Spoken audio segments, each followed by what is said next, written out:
నమస్తే NSR news కి స్వాగతం. నేను మీ సంతోషి. ప్రస్తుతం మనము అంబేద్కర్ భవన్ లో అయితే ఉన్నాము. ఈ రోజు ఎమ్మెల్యే కేఆర్ నాగరాజు గారి ఆధ్వర్యంలోనైతే ఈ రోజు బిఎల్ఏ శిక్షణ సమావేశ కార్యక్రమం అయితే ఈ రోజు నిర్వహించడం జరిగింది. ఇందులో బిఎల్ఏలు అందరూ కూడా హాజరు కావడం జరిగింది. అసలు ఈ బిఎల్ఏ కార్యక్రమం గురించి మరిన్ని విషయాలు మనము వర్ధనపేట ఎమ్మెల్యే కేఆర్ నాగరాజుతో మాట్లాడే ప్రయత్నం చేద్దాం.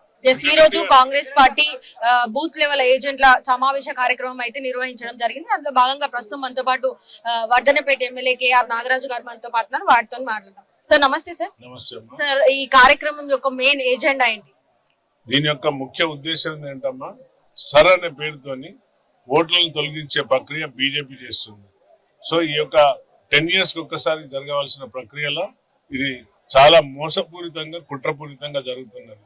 ఓటు హక్కును తొలగించే అధికారం రాజ్యాంగంలో ఎవరికి ఇవ్వలేదు. మరణిస్తే తప్ప అలాంటి ఓటును తీసే అధికారం ఎవరికి ఇవ్వలేదు. సో దీనిపైన మా యొక్క గౌరవ మా పార్లమెంట్ సభ్యురాలు డాక్టర్ కడియం కావ్య గారు, తర్వాత నాగ సీతారాములు గారు, దుద్దిల్లా రవిబాబు వాళ్ళంతా ట్రైన్డ్ అయ్యి శ్రీధర్ వాళ్ళందరూ వచ్చి కూడా శ్రీనుబాబు అందరూ వచ్చి కూడా ఇక్కడ మా యొక్క బిఎల్ఏ వాళ్ళందరూ కూడా ఎక్స్ప్లెయిన్ చేయడం జరిగింది. ఓటును ఏ విధంగా పరిరక్షించాలి, వారు ఏ విధంగా ఓటర్ మ్యాపింగ్ చేస్తారు, ఇవన్నీ కూడా వివరంగా వారికి ఈరోజు ట్రైన్ చేయడం జరిగింది. మళ్ళీ మండల లెవెల్లో కూడా ఈ యొక్క సమీక్ష చేసుకుని తప్పనిసరిగా ఓటు హక్కును కాపాడుకునే విధంగా ఈ యొక్క రాజ్యాంగం ఓటు హక్కు కల్పించిన భారత రాజ్యాంగంలో డాక్టర్ బిఆర్ అంబేద్కర్ గారు ఇచ్చిన ఓటు హక్కును కాపాడుకునే దిశగా ఉండాలనే విధంగా సూచనలు చేస్తున్నాం. బూత్ లెవెల్ ఏజెంట్లకి మీరు ఇచ్చే కీలక సూచనలు ఇప్పుడు ఏదైతే సర్ ప్రోగ్రామ్ జరుగుతుందో అంటే బిఎల్ఓ ఆఫీసర్స్ వస్తుంటారు, వారితో పాటు వీరు కూడా ప్రతి ఇంటికి తిరిగి ఏ విధంగా ఉన్నది, ఏ విధంగా వారు కొన్ని నియామకాల పత్రం ఉంది, వాటి యొక్క పత్రాల ప్రకారంగా ఫిల్ చేస్తున్నారా లేదా, దాంట్లో ఏమైనా తప్పుడు తడకలు ఉన్నాయా లేవా, ఉంటే ఏ విధంగా కంప్లైంట్ చేయాలి, ఏ విధంగా మనం వాటిని ఎదుర్కోవాలో అవన్నీ కూడా వారికి వివరించడం జరిగింది.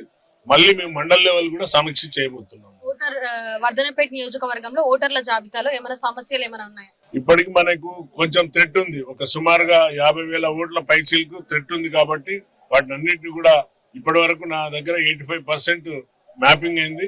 ఇంకొక 20% పెండింగ్ ఉన్నది. కాబట్టి వాటిని అన్నింటినీ కూడా సమీక్షించి 3 సార్లు అధికారి రావాలి ఇంటికి, ఓటర్ ఇంటికి 3 సార్లు రావాలి.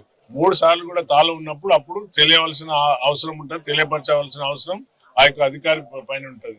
కాబట్టి ఇలాంటి కొన్ని విషయాలు తెలియక, ఎందుకంటే వీళ్ళు ఓటర్ మ్యాపింగ్ వచ్చినప్పుడు ఆఫీసర్స్ వచ్చినప్పుడు వాళ్ళు కూలి పనులకు పోయి ఉంటారు, లేకుంటే వేరే నగరానికో పట్టణానికో లేక వేరే విషయాలపైన బయటికి పోయి ఉంటారు. వారు లేరని రాస్తే అది నష్టపోతాం. కాబట్టి అలాంటి విషయాలలో జాగ్రత్తగా ఉండవలసిన బాధ్యత మా యొక్క బిఎల్ఏల మీద ఉంటుంది, అక్కడ ఉన్న కాంగ్రెస్ నాయకుల పైన ఉంటుంది, అందరిపైన ఉంటుంది బాధ్యతగా.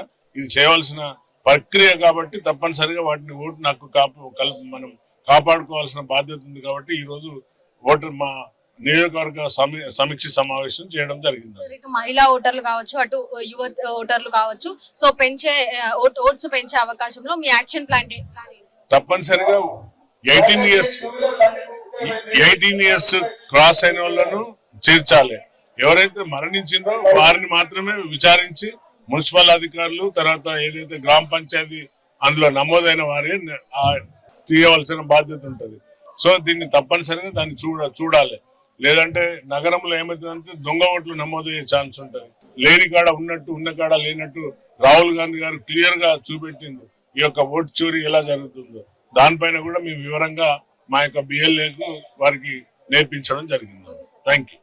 సో మరి విన్నారు కదా, ఇది ఎమ్మెల్యే కేఆర్ నాగరాజు గారు చెప్పిన విషయం ప్రకారం ఇక్కడ బిఎల్ఏలకు సంబంధించి కూడా ఈ రోజు కార్యక్రమంలో అందరికి కూడా శిక్షణ కల్పించామంటూ కూడా ఎమ్మెల్యే కేఆర్ నాగరాజు గారు అయితే మనతో పాటు చెప్పడం జరుగుతుంది. కెమెరా పర్సన్ సాయిప్రియతో సంతోషి, ఎన్ఎస్ఆర్ న్యూస్, వరంగల్.